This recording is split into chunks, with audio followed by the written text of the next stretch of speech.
History is often remembered through its victories, but sometimes the greatest story begins after the battle.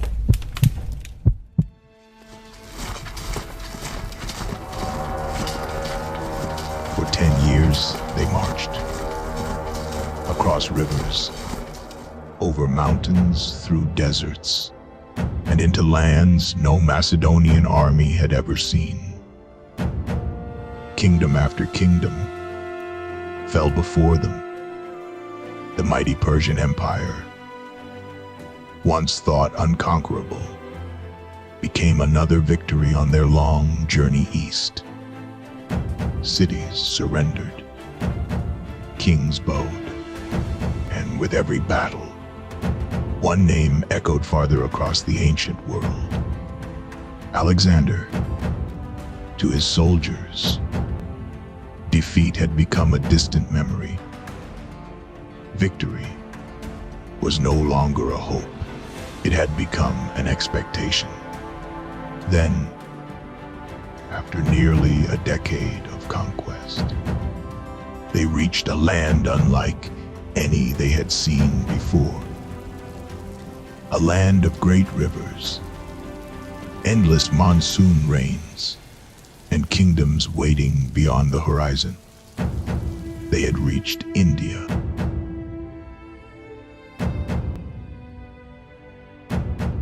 Beyond the river stood a king. His name was Porus.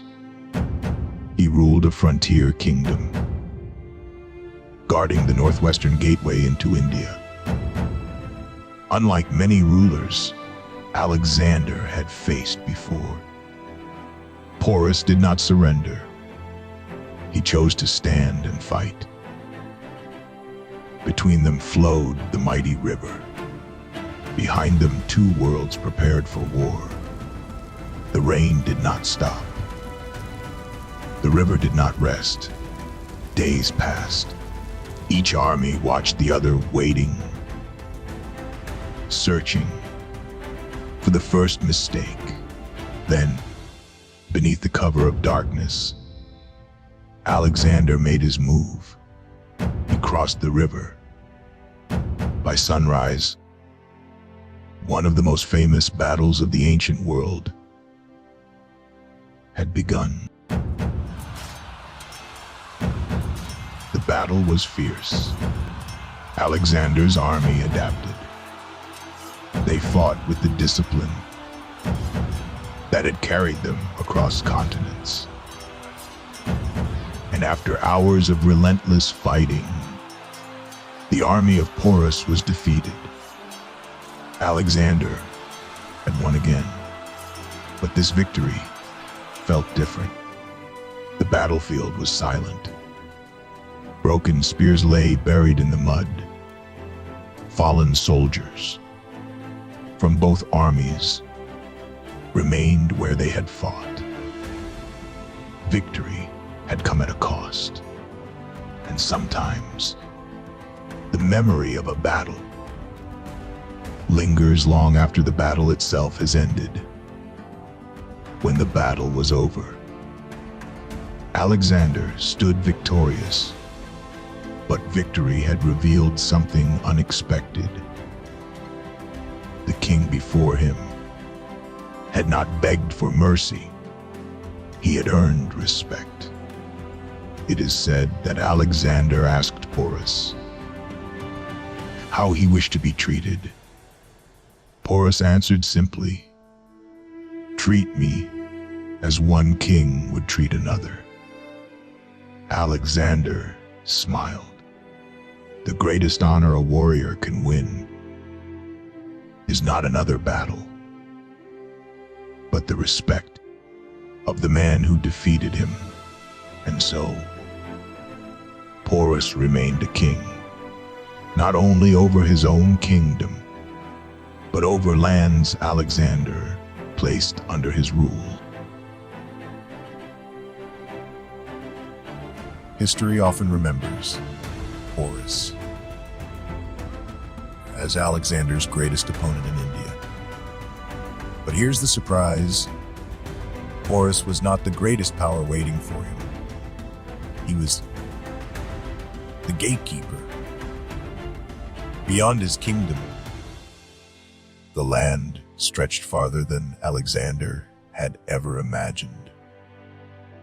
There, in the rich plains of the Ganges, stood the mighty Nanda Empire. Its capital was Pataliputra. Its ruler was King Nanda. It was larger, wealthier, and far more powerful than the frontier kingdom Alexander had just defeated. The farther Alexander looked, the larger India became. That night, the camp was unusually quiet. The battle had been won, but the journey was not over. Beyond the next river lay another kingdom, another army, another unknown.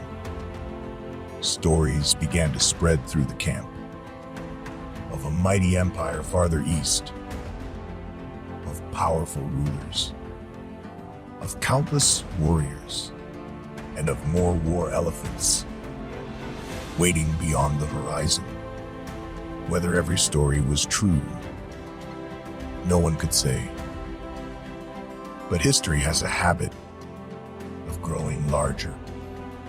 In the darkness, for the first time in many years, victory did not make Alexander's army more confident. It made them wonder what lay ahead. Alexander wished to march farther, beyond the river, beyond the horizon, toward lands no Macedonian king had ever seen. But this time, something had changed. For nearly a decade, these men had followed him across the known world.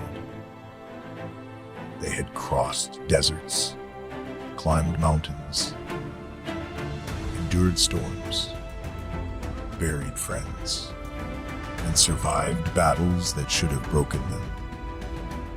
But now, standing before one more river, they could go no farther. They did not refuse, because they had forgotten how to fight. They refused because they had reached the limits of what any army could endure. And for the first time in his extraordinary journey, Alexander listened. The march east was over. Alexander defeated Porus. Yet, the most important decision of his campaign came after the battle. History remembers the victories he won. But perhaps the moment that shaped the world was the river he never crossed. Sometimes, history is changed not by the battle you fight, but by the battle you choose not to. And perhaps that leaves us with a question far greater than Alexander himself. What makes even the strongest decide not to take one more step?